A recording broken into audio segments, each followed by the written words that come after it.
मागच्या व्हिडिओमध्ये आपण रासायनिक समीकरण कसं लिहितात, मग ते शाब्दिक स्वरूपामध्ये कसं लिहितात किंवा रेणुसूत्राच्या स्वरूपामध्ये कसं लिहितात आणि ते संतुलित कसं करतात किंवा समतोलित कसं करतात हे पायऱ्या घेऊन आपण बघितलेलं होतं. त्याच्याच मधला हा पुढचा भाग, त्याच्याच मधली काही उदाहरणं आपण इथं घेतलेली आहेत आणि हे प्रश्न धड्याखाली विचारलेले आहेत. त्यामुळे या प्रश्नांची उत्तरं तुम्हाला वहीच्या दुसऱ्या भागामध्ये लिहायची आहेत. बघूया आपण एक एक गणित घेऊन. तर त्याच्यामध्ये असा प्रश्न दिला आहे की शाब्दिक स्वरूपामध्ये हे रासायनिक समीकरण दिलेलं आहे आणि हे रासायनिक समीकरण तुम्हाला रेणुसूत्राच्या स्वरूपात लिहून ते समतोलित करायला सांगितलेलं आहे. मग त्याच्यामध्ये पहिलं उदाहरण दिलं आहे हायड्रोजन अधिक क्लोरीन आणि हायड्रोजन क्लोराईड, त्याच्यापासून तयार होणारा हा उत्पादित पदार्थ. हेच आपण इथं रेणुसूत्राचा उपयोग करून खाली लिहिलेलं आहे. हायड्रोजन H2, क्लोरीन Cl2 आणि हायड्रोजन क्लोराईड HCl, ज्यालाच आपण हायड्रोक्लोरिक आम्ल असं सुद्धा म्हणतो. आता हे जे समीकरण आहे ते समीकरण जसं आपण काल पायऱ्या बघितलेल्या होत्या त्यानुसार आपल्याला समतोलित करायचं आहे. यासाठी पहिल्यांदा आपण प्रत्येक रेणुसूत्राभोवती चौकट करून घेतली. अणूंची संख्या आपण जशी काल लिहिलेली होती तशी आपण लिहू शकतो. अभिक्रियाकारक पदार्थांमध्ये किती आहे आणि उत्पादित पदार्थांमध्ये किती आहे. इथं समजा आपण डायरेक्ट बघायला गेलो तर आपल्याला स्पष्टपणे फरक दिसतोय. अभिक्रियाकारकामध्ये हायड्रोजनचे 2 अणू दिसत आहेत, पण उत्पादितामध्ये मात्र हायड्रोजनचा एकच अणू दिसतोय. इथं जर घेतलं तर क्लोरीन अभिक्रियाकारकामध्ये क्लोरीनचे 2 अणू दिसत आहेत, इथं क्लोरीनचा एकच अणू दिसतोय. याचा अर्थ उत्पादित पदार्थामध्ये आपल्याला हायड्रोजन आणि क्लोरीन अणूंची संख्या ही 2 करायची आहे. त्यासाठी मग आपण इथं 2 लिहू शकतो. हे जर 2 लिहिले आपण तर हा 2 आकडा हायड्रोजन आणि क्लोरीन या दोघांसाठी लागू पडतो आणि त्यामुळे या पद्धतीनं हे समीकरण समतोलित होऊ शकतो. असंच पुढचं उदाहरण इथं दिलं आहे. बेरियम क्लोराईड याची क्रिया ॲल्युमिनियम सल्फेटशी झाली तर त्यापासून बेरियम सल्फेट आणि ॲल्युमिनियम क्लोराईड हे तयार होते. आता हेच आपण रेणुसूत्राच्या स्वरूपामध्ये इथं लिहिलं आहे. बेरियम क्लोराईड BaCl2 रेणुसूत्र त्याचं, aluminium sulphate Al2SO4 thrice, barium sulphate BaSO4, aluminium chloride AlCl3. या पद्धतीनं रेणुसूत्राच्या स्वरूपात आपण हेच समीकरण, रासायनिक समीकरण हे लिहून दाखवलेलं आहे. आता इथं एक वेगळेपण तुम्हाला दिसेल की इथं जर SO4 आपण घेतला तर या SO4ला ब्रॅकेट केलेलं आहे आणि या ब्रॅकेटच्या बाहेर 3 लिहिलेले आहेत. मग आता हे समीकरण समतोलित करत असताना कसं करायचं, तर जेव्हा ब्रॅकेटच्या बाहेर कुठलाही आकडा लिहिला जातो तो आकडा त्या ब्रॅकेटमधल्या प्रत्येक मूलद्रव्याच्या अणूंसाठी हा लागू पडतोय. मग इथं अर्थ काय होईल, तर इथं मुळात सल्फर किंवा S हे जर मूलद्रव्य घेतलं तर त्याच्या अणूंची संख्या एकच दिसते, पण ब्रॅकेटच्या बाहेर 3 आहेत. याचा अर्थ सल्फरचे 3 अणू इथं झाले. ऑक्सिजन आहेत, ऑक्सिजनचे मुळात 4 अणू इथं दिसत आहेत, पण पुन्हा ब्रॅकेटच्या बाहेर 3 आहेत. यांचा गुणाकार केला तर ऑक्सिजनच्या अणूची संख्या 12 ही इथं होईल. हे जर लक्षात तुम्ही घेतलं तर तुम्ही रासायनिक समीकरण हे समतोलित करू शकताय. मग हे कसं होईल, इथं पण आपण एका बाजूला लिहून घेऊ शकतो अभिक्रियाकारकांमधील अणूंची संख्या, उत्पादितांमधील असणारी अणूंची संख्या, आणि त्यावरून आपण हे रासायनिक समीकरण समतोलित करू शकतो. पण आता इथं आपण पटकन बघितलं तर आपल्याला काय काय गोष्टी लक्षात येत आहेत. बघा इथं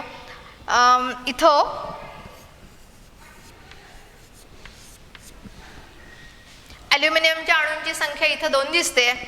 उत्पादितामध्ये जर आपण बघितलं तर उत्पादितामध्ये मात्र ॲल्युमिनियमच्या अणूंची संख्या इथं आपल्याला एकच दिसते. याचा अर्थ उत्पादितामध्ये अणूंची संख्या आपल्याला 2 करायला लागेल. मग 2 करायची असेल तर त्याच्या मागे आपण 2 लिहू शकतो.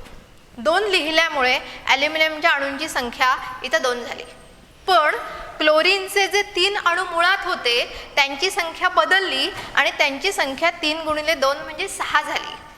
म्हणजे इथं उत्पादितांमध्ये ती 6 संख्या होत असेल तर इथं पण आपल्याला ती संख्या 6 करायला लागेल. आता ही 6 करायची असेल तर इथं आपल्याला 3 लिहायला लागतील.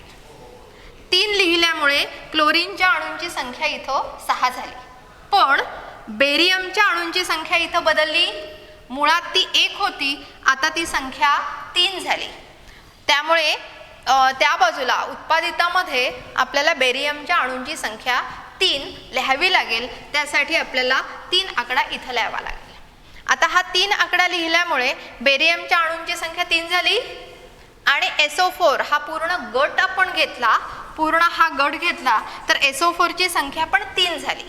मग या बाजूला 3 आहे की नाही बघा, या बाजूला SO4 या गटाची संख्या आपल्याला, अणूंची संख्या आपल्याला 3 दिसते. याचा अर्थ हे समीकरण इथं समतोलित होते.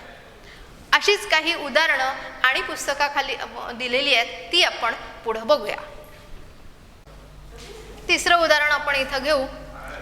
सोडियमची क्रिया पाण्याशी झाली तर सोडियम हायड्रॉक्साईड तयार होतं आणि हायड्रोजन वायू त्यातून मुक्त होतो. आता हे शाब्दिक समीकरण आपल्याला रेणुसूत्राच्या स्वरूपामध्ये लिहायचं आहे. सोडियम ज्याची संज्ञा येते Na, पाणी H2O, त्याच्यापासून तयार झालं सोडियम हायड्रॉक्साईड NaOH, ज्याला आपण सोडियम हायड्रॉक्साईड म्हणतो, आणि हायड्रोजन H2.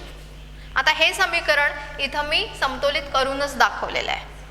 त्यामुळे या पद्धतीनं हे समीकरण समतोलित येईल. आता समीकरण लिहिणं आणि समतोलित करणं ही प्रॅक्टिस केल्याशिवाय तुम्हाला येणार नाही आणि त्यासाठी तुम्ही वेगवेगळी समीकरणं घेऊन लिहून ती समतोलित करण्याचा सराव मात्र करावा लागेल. त्यानंतर धड्याखाली पुढचा प्रश्न दिलेला आहे की काही रासायनिक समीकरणं दिलेत, काही रासायनिक अभिक्रिया दिलेत ज्या शब्दांमध्ये दिलेत आणि त्या शब्दांमध्ये असणाऱ्या रासायनिक अभिक्रिया ज्या पहिल्यांदा शाब्दिक समीकरणाच्या स्वरूपामध्ये तुम्ही लिहू शकताय किंवा त्याच्यानंतर रेणुसूत्रांचा उपयोग करून तुम्ही लिहू शकताय. पुस्तकामधलंच आपण उदाहरण घेऊ. कसं दिलेलं आहे बघा. खालील अभिक्रियांसाठी संतुलित रासायनिक समीकरण त्यांच्या रासायनिक पदार्थांच्या भौतिक अवस्थेसह लिहा. म्हणजे त्याबरोबर त्यांची भौतिक अवस्था काय आहे हे पण आपल्याला लिहायचं आहे. पहिलं उदाहरण दिलंय, बेरियम क्लोराईडचे द्रावण आणि सोडियम सल्फेटचे जलीय द्रावण यांच्यामध्ये क्रिया होऊन अविद्राव्य बेरियम सल्फेट आणि सोडियम क्लोराईडचे द्रावण मिळते. आता हेच आपल्याला इथं लिहायचं आहे. बेरियम क्लोराईड BaCl2 आणि सोडियम सल्फेटचे द्रावण Na2SO4. आता यांची आपल्याला भौतिक अवस्था लिहायची आहे. आता भौतिक अवस्था लिहित असताना मागच्या व्हिडिओमध्ये आपण बघितलेलं होतं की इथं खाली आपण त्यांची भौतिक अवस्था लिहितो. काय दिले इथं तर बेरियम क्लोराईडचे द्रावण दिले, म्हणजे जलीय द्रावण. आणि जलीय द्रावणासाठी आपण जी संज्ञा घेतो ती AQ ॲक्वियस अशी घेतो. त्यामुळे इथं आपण ही भौतिक अवस्था त्याची लिहू शकतो. पुढं म्हटले सोडियम सल्फेटचे जलीय द्रावण, म्हणजे सोडियम सल्फेटचं पण जलीय द्रावण आहे, त्यामुळे इथं पण आपल्याला AQ असं लिहावं लागेल. त्याच्या पुढं म्हटलंय यांच्यामध्ये क्रिया होऊन अविद्राव्य बेरियम सल्फेट. अविद्राव्य म्हणजे न विरघळणारं किंवा न विरघळलेलं, म्हणजे ते घनरूप स्थितीमध्ये असेल आणि घनरूप असेल तर ज्यासाठी आपण अक्षर घेतो S म्हणजे सॉलिड, इथं आपल्याला S लिहावं लागेल. ही त्याची भौतिक अवस्था होईल. आणि सोडियम क्लोराईडचे द्रावण मिळते असं म्हटलंय. सोडियम क्लोराईडचे पण द्रावण याचा अर्थ इथं पण AQ असंच आपल्याला लिहावं लागेल. त्यामुळे हे असंच दुसरं उदाहरण इथं दिलंय. सोडियम हायड्रॉक्साईडचे द्रावण, इथं आपण सोडियम हायड्रॉक्साईड लिहिलंय, रेणुसूत्र लिहिलंय सोडियम हायड्रॉक्साईडचं. त्याचं द्रावण म्हणजे त्याची भौतिक अवस्था द्रावणाची दाखवायची आहे. त्यामुळे इथं पण आपण AQ लिहू शकतोय. हायड्रोक्लोरिक आम्लाचे द्रावण, इथं आपण हायड्रोक्लोरिक आम्ल लिहिलंय HCl हायड्रोक्लोरिक आम्ल. याचंही जलीय द्रावण म्हणजे याची पण भौतिक अवस्था येईल AQ. यांची क्रिया होऊन म्हणजे हे अभिक्रियाकारक पदार्थ आणि त्यापासून निर्माण झालेले उत्पादित पदार्थ कोणते आहेत तर सोडियम क्लोराईडचे द्रावण. सोडियम क्लोराईडचे द्रावण असं म्हटलंय, याचा अर्थ इथं पण AQ येईल, ॲक्वियस येईल आणि पाणी तयार होतं. आता पाणी जर घेतलं तर पाणी आपल्याला द्रवरूप स्थितीमध्ये बघायला मिळतं, त्यामुळे मी अक्षर लिहिलं तिथं L लिक्विड स्टेट. त्यामुळे हा जो प्रश्न आहे हा प्रश्न या पद्धतीनं तुम्हाला सोडवायचा आहे की प्रत्येक संयुगाची भौतिक अवस्था इथं आपण लिहिली आणि यावरून मग तुम्ही पुन्हा एकदा रासायनिक समीकरण समतोलित करू शकताय. ही रासायनिक समीकरणं प्रयत्न करा समतोलित करण्याचा. त्यानंतर अजून एक प्रश्न इथं दिलाय, ज्याचंही उत्तर तुम्हाला लिहायचं आहे. प्रश्न असा विचारलाय, मॅग्नेशियमची फीत हवेत जाळण्यापूर्वी ती स्वच्छ का केली पाहिजे? आपण पहिल्या व्हिडिओमध्ये हा प्रयोगच बघितला. मॅग्नेशियमची फीत आपण जाळून बघितलेली होती. ही जाळण्यापूर्वी आपण स्वच्छ केली पाहिजे का? तर मॅग्नेशियम हा क्रियाशील धातू आहे. तो हवेतील ऑक्सिजनशी क्रिया करून मॅग्नेशियम ऑक्साईड तयार होतो आणि समजा मॅग्नेशियम ऑक्साईडच्या फितीवर तयार झालेलं असेल तर ती मॅग्नेशियमची फीत व्यवस्थित जळणार नाही, म्हणजे पेट घेणार नाही. आणि यासाठी मग आपल्याला मॅग्नेशियमची फीत जाळण्यापूर्वी स्वच्छ केली पाहिजे. त्यामुळे याही प्रश्नाचं उत्तर हे तुम्ही इथं लिहू शकताय. एवढ्या प्रश्नांची उत्तरं तुम्हाला वहीमध्ये ही लिहायची आहेत. याच्या पुढचा भाग येतो रासायनिक अभिक्रियांचे प्रकार. त्यामधला पहिला प्रकार आपण इथं लिहिला आहे रासायनिक संयोग. मुळात रासायनिक अभिक्रियांचे हे जे प्रकार पडतात हे कसे, तर जेव्हा एखादी रासायनिक अभिक्रिया घडते त्यावेळी एका मूलद्रव्याच्या अणूचं रूपांतर दुसऱ्या मूलद्रव्याच्या अणूमध्ये होत नाही, किंवा तो एखादा मूलद्रव्याचा अणू पूर्णपणे नष्ट पण केला जात नाही. तर याच्यामध्ये नेमकी क्रिया काय होते, तर अभिक्रियाकारकातील संयुगांमध्ये जे बंध असतात रासायनिक बंध, ते रासायनिक बंध तुटतात आणि नवीन असणारे रासायनिक बंध तयार होतात आणि त्यापासून नवीन पदार्थ किंवा उत्पादित पदार्थ हे तयार होतात. आणि त्यामुळे या रासायनिक अभिक्रिया या पद्धतीनं घडताना आपल्याला दिसतात. मग हा जो रासायनिक अभिक्रियेचा आपण पहिला प्रकार घेतलाय रासायनिक संयोग, या रासायनिक संयोगाविषयी आपण काय सांगू, तर उदाहरणावरून आपण रासायनिक संयोगाची व्याख्या बघू. पहिलं उदाहरण मी इथं घेतलंय कार्बन किंवा कोक असं आपण याला म्हणतो. आता याची भौतिक अवस्था पण इथं दिलेली आहे. एस लिहिलंय. एस याचा अर्थ सॉलिड म्हणजे घनरूप, म्हणजे घनरूप असणारं कार्बन किंवा कोक याचं ज्वलन केलं याचा अर्थ त्याची ऑक्सिजनशी क्रिया झाली आणि हा जो ऑक्सिजन असेल हा ऑक्सिजन वायुरूप अवस्थेमध्ये असेल. त्यामुळे इथं भौतिक अवस्था लिहिताना जी हे अक्षर इथं लिहिलंय. या दोघांची जेव्हा क्रिया होते किंवा कोकचं ज्यावेळी ज्वलन होतं त्यावेळी त्याच्यापासून कार्बन डायऑक्साईड हा तयार होतो. आणि कार्बन डायऑक्साईडची अवस्था जर आपण घेतली तर ती अवस्था इथं आपण जी लिहिले याचा अर्थ वायुरूप अवस्थेमध्ये कार्बन डायऑक्साईड इथं तयार झालेला आहे. दुसरं उदाहरण इथं आपण घेतलंय की हायड्रोजन आणि ऑक्सिजन यांची क्रिया झाली. ही क्रिया आपण नेहमी बघतो. खरं तर हायड्रोजन आणि ऑक्सिजन वायुरूप अवस्थेमध्ये असणारे हे दोन्ही पदार्थ किंवा दोन्ही रेणू यांची क्रिया होते आणि त्यापासून पाणी तयार होतं आणि हे पाणी मात्र द्रवरूप अवस्थेमध्ये असतं, म्हणून आपण इथं एल लिहिलेलं आहे. आता या दोन अभिक्रिया जर तुम्ही घेतल्यात तर दोन अभिक्रियांमध्ये काय दिसतं, तर इथं जर आपण घेतलं तर इथं हे जे पदार्थ आहेत ज्यांना आपण अभिक्रियाकारक पदार्थ म्हणतो, हे अभिक्रियाकारक पदार्थ इथं दोन आहेत किंवा इथंही अभिक्रियाकारक पदार्थ दोन आहेत. पण त्याच्यापासून निर्माण झालेले जे उत्पादित पदार्थ आहेत हे हा उत्पादित पदार्थ मात्र एकच आहे. आणि अशा ज्या क्रिया इथं घडतात ज्या क्रियांना म्हटलं जातं रासायनिक संयोग. मग रासायनिक संयोगाची व्याख्या आपण कशी सांगू शकतो? व्याख्या आपल्याला या पद्धतीनं सांगता येईल. दोन किंवा दोनापेक्षा जास्त अभिक्रियाकारक पदार्थांमध्ये क्रिया होऊन जर एकच उत्पादित पदार्थ तयार होत असेल तर त्या प्रकारच्या रासायनिक अभिक्रियेला आपण रासायनिक संयोग असं म्हणतो. या संयोग या शब्दावरून सुद्धा तुम्ही ही गोष्ट लक्षात ठेवू शकताय. संयोग म्हणजे कॉम्बिनेशन होतं, म्हणजे एकत्रित येतात. दोन किंवा दोनापेक्षा जास्त एकत्रित आले की एकच तयार होतं, हा पण अर्थ इथं तुम्ही लक्षात घेऊ शकताय. आता याच्याच वरचं पुढचं उदाहरण इथं आपण घेतलंय.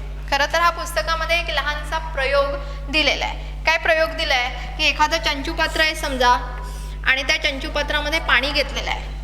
इथं पाणी घेतलंय द्रवरूप अवस्थेमध्ये आणि त्याच्यामध्ये आपण कॅल्शियम ऑक्साईड टाकलं. कॅल्शियम ऑक्साईड चुनकळी जे सॉलिड स्टेटमध्ये आहे म्हणजे घनरूप अवस्थेमध्ये आहे, याच्यामध्ये ते टाकलं आपण. तर या दोघांमध्ये क्रिया होते आणि त्यापासून पदार्थ तयार होतो जो असतो कॅल्शियम हायड्रॉक्साईड CaOH2 CaOH2 असं आपण लिहिलंय. कॅल्शियम हायड्रॉक्साईड हा पदार्थ तयार होतो आणि अधिक आपण उष्णता लिहिली. हे कशावरून समजतं उष्णता निर्माण झाली आहे, तर हे जे चंचुपात्र आहे या चंचुपात्राला जर आपण हात लावला स्पर्श केला बाहेरून तर चंचुपात्र आपल्याला थोडंसं गरम झालेलं दिसतं. याचा अर्थ ही जी क्रिया होते या दोघांमध्ये, कॅल्शियम ऑक्साईड आणि पाणी यांच्यामध्ये क्रिया होते, ही क्रिया घडत असताना उष्णता सुद्धा त्यातून निर्माण केली जाते. त्यामुळे ही पण अभिक्रिया जर तुम्ही बघितलीत तर यामध्ये पण आपल्याला दिसतंय की एकच उत्पादित पदार्थ तयार झालाय आणि एकच उत्पादित पदार्थ तयार झालेला असेल तर ही पण क्रिया ही रासायनिक संयोगाचीच असणारी ही क्रिया इथे असेल. ही जी रासायनिक संयोग क्रिया इथं घडते की ज्या रासायनिक संयोग क्रियेमध्ये आता आपण बघितलं की उष्णता निर्माण होते.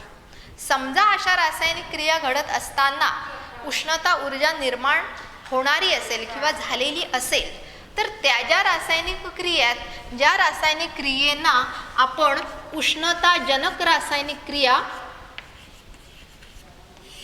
किंवा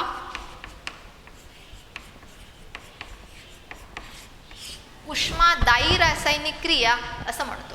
त्यामुळे ही जी क्रिया इथं आपण लिहिले की ज्यामध्ये आपण उष्णता ऊर्जा निर्माण झालेली इथं दाखवलेली आहे, त्यामुळे ही जी क्रिया आहे ही क्रिया उष्णताजनक किंवा उष्मादायी असणारी रासायनिक क्रिया ही असेल.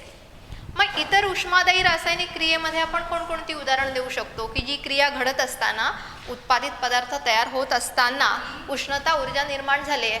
तर यामध्ये एक उदाहरण दिले नैसर्गिक वायूचं. नैसर्गिक वायूचं ज्वलन. नैसर्गिक वायू आपण लिहून दाखवू शकतो. समजा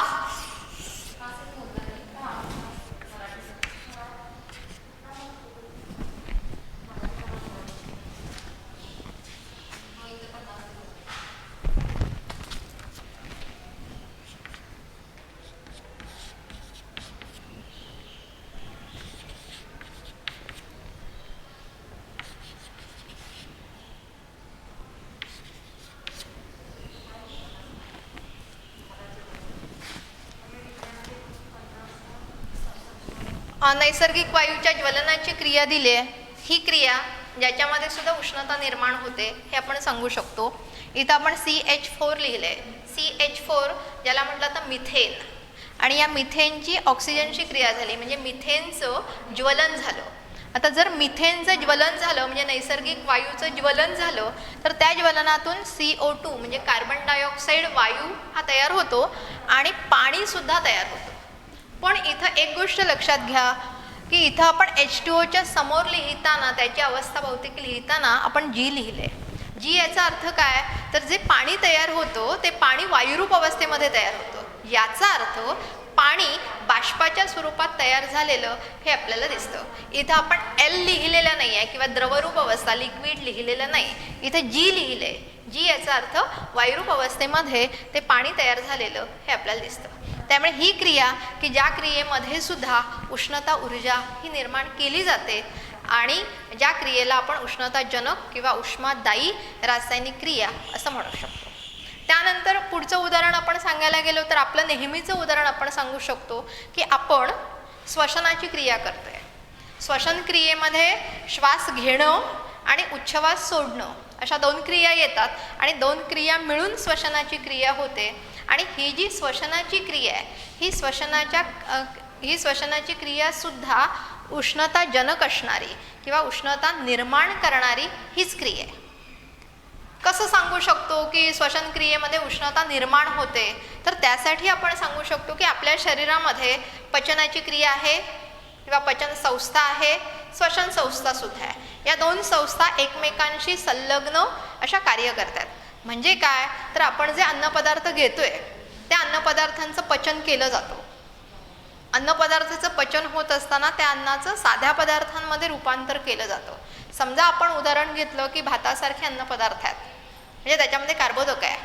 हे कार्बोदक पदार्थांचं ज्यावेळी पचन होतं त्यावेळी त्याचं रूपांतर हे साध्या पदार्थामध्ये केलं जातं आणि हे पचन झालेलं जे अन्न आहे त्या पचन झालेल्या अन्नाचं श्वसनावाटे जो आपण ऑक्सिजन घेतोय त्या ऑक्सिजनच्या सहाय्यानं मंद ज्वलनाची क्रिया होते.